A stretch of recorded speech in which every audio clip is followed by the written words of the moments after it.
Faut-il du courage pour décevoir nos proches?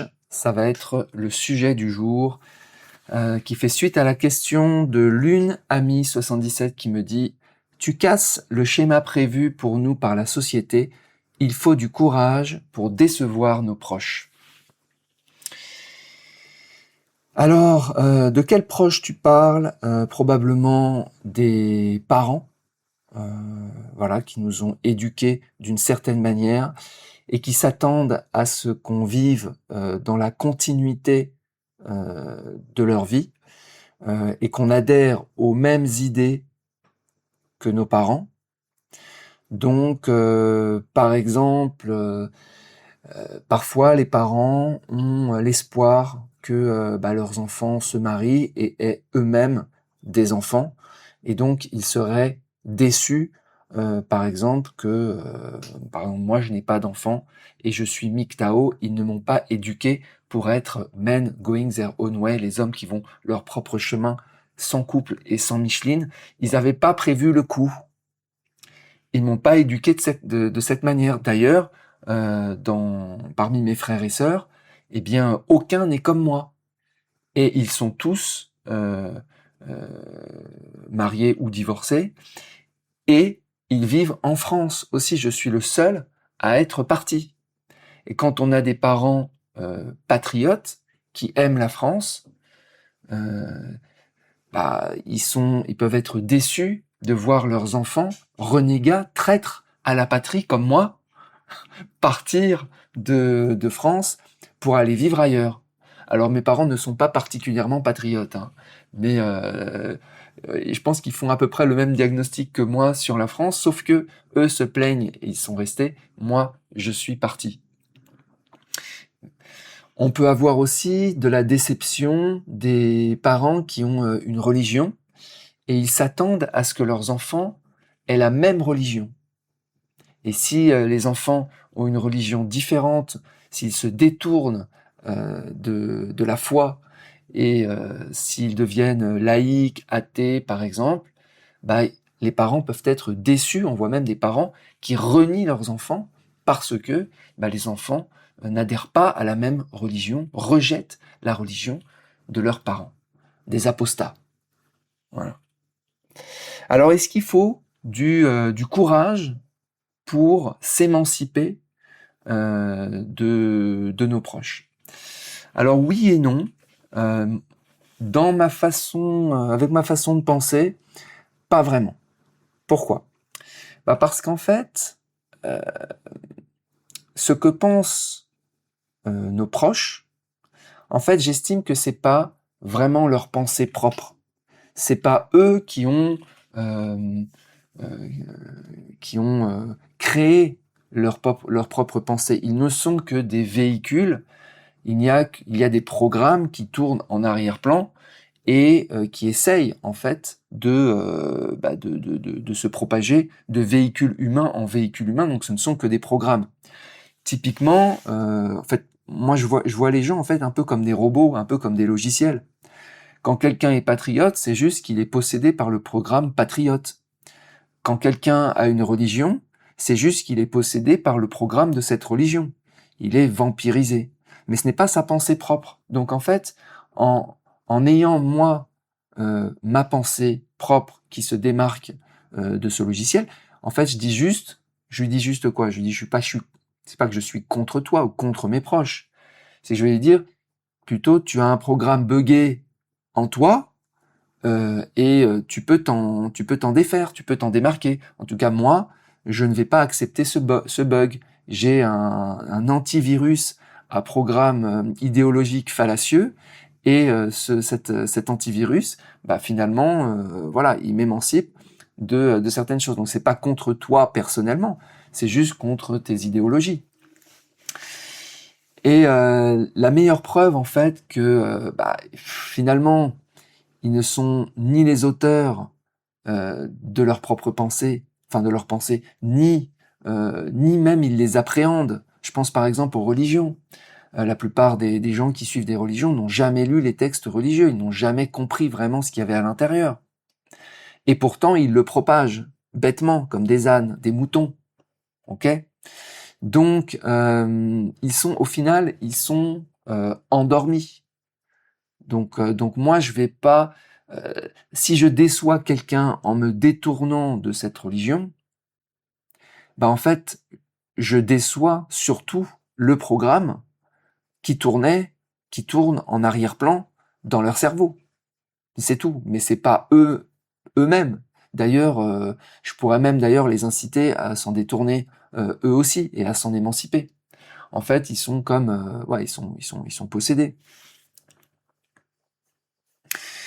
Les gens ont en eux des idées étrangères euh, qu'ils n'ont pas créées et pour lesquelles, des fois, ils ont même jamais remis en question. Ils se sont jamais même posé la question 5 minutes, est-ce que vraiment j'adhère à ces idées?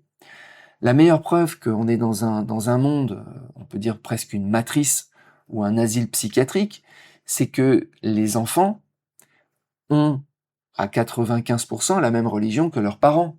Comme c'est étrange, c'est bizarre.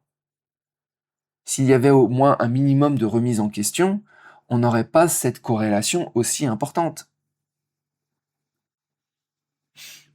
Donc, donc à partir du moment où je ne leur reconnais pas leurs propres idées comme quelque chose qui est vraiment attaché à leur identité, bah en fait, je suis pas en train de les décevoir eux. Je suis juste en train de me détourner d'un programme idéologique auquel je ne veux pas participer. C'est tout. Comme le mariage d'ailleurs. Pourquoi les gens se marient? Vous croyez que les gens se sont posés une fois la question, tiens, est-ce que la voie du mariage est une voie de libération, une voie de recherche du bonheur, ou est-ce que c'est tout le contraire? Ils se sont pas posé la question. Ils suivent ce que leurs parents ont fait, et la plupart d'ailleurs des sujets, on se pose pas la question. Moi, c'est comme j'ai énormément de temps, donc je me pose énormément de questions. Donc, quand tu te poses des questions, bah, il y a une remise en question, un doute. Et puis, à un moment donné, tu fais table rase, tu fais page blanche. Mais la plupart des gens, ils n'ont pas le temps de faire page blanche. Ils suivent ce qu'on leur a dit, ils changent deux, trois trucs, et puis ça continue. Donc, on est parmi des idées étrangères. Donc, il n'y a pas de courage à aller à l'encontre d'idées qui sont étrangères en réalité à nos proches. Après, faut avoir le courage soi-même d'être en phase avec ses propres idées. Donc, si nos proches génétiquement, enfin nos proches au niveau de la famille, ont des idées différentes, bah c'est juste qu'il faut s'entourer d'autres proches. Et dans la vie, on le voit ne serait-ce qu'entre deux générations, bah les enfants se démarquent considérablement de leurs parents parce qu'ils sont souvent le produit de leur fréquentation et le produit de leur génération, plus que le produit de l'endoctrinement de leurs parents. Donc, ils ne sont pas proches. En réalité, au niveau des idées, ils ne sont pas proches de leurs parents. Ils s'obligent par devoir moral, oui, c'est mes parents, donc il faut que... Voilà. Mais sinon, ils partagent pas grand-chose. D'ailleurs, souvent, les discussions sont très fleuves. C'est très superficiel. Mais c'est des gens qui ne se rencontrent pas vraiment. Donc, tes proches, moi par exemple mes proches, ça va être plutôt les gens qui me suivent sur YouTube, qui ont les mêmes idées que moi, ça va être des infopreneurs, des expatriés, des gens qui vivent en Asie du Sud-Est, en Thaïlande, ça va être des gens, ça va être des MGTOW, des gens qui vivent sans femme, voilà, un peu solitaires, etc. On attire les gens qui sont un peu comme nous. Ça va être mes proches. Même si je les ai jamais rencontrés, même si je lis seulement leurs commentaires, en réalité, ces gens sont beaucoup plus des proches, des amis, voilà, parce qu'on partage les mêmes idées, que des gens de ma famille avec lesquels bah, je vais pas partager ma vie. Donc, donc voilà. Alors après, sur la déception, je crois qu'il faut pas avoir peur de décevoir les gens ou les parents, machin.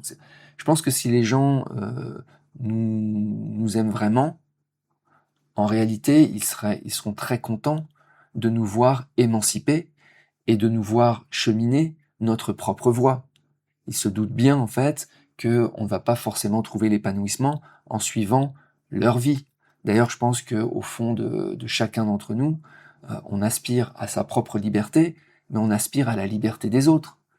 Et Men Going Their Own Way, c'est vraiment ça, c'est suis ton propre chemin. Maintenant, si ton chemin te mène à une Micheline de couple, là je dis non.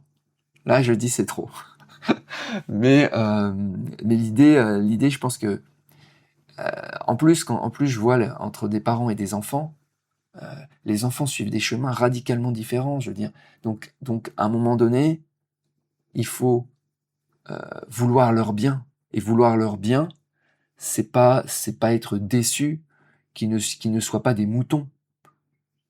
C'est au contraire être heureux pour eux, qu'ils se soient libérés d'un carcan.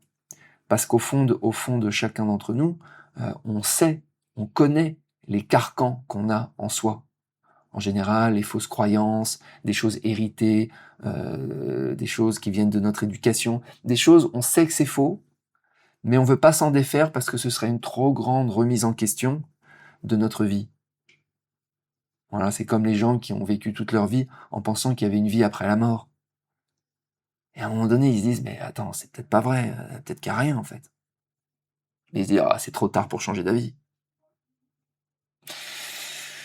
Voilà, bah écoutez, c'est tout pour aujourd'hui. Je vous souhaite une très bonne journée. N'oubliez pas de vous abonner au podcast audio direct avec votre logiciel de podcast.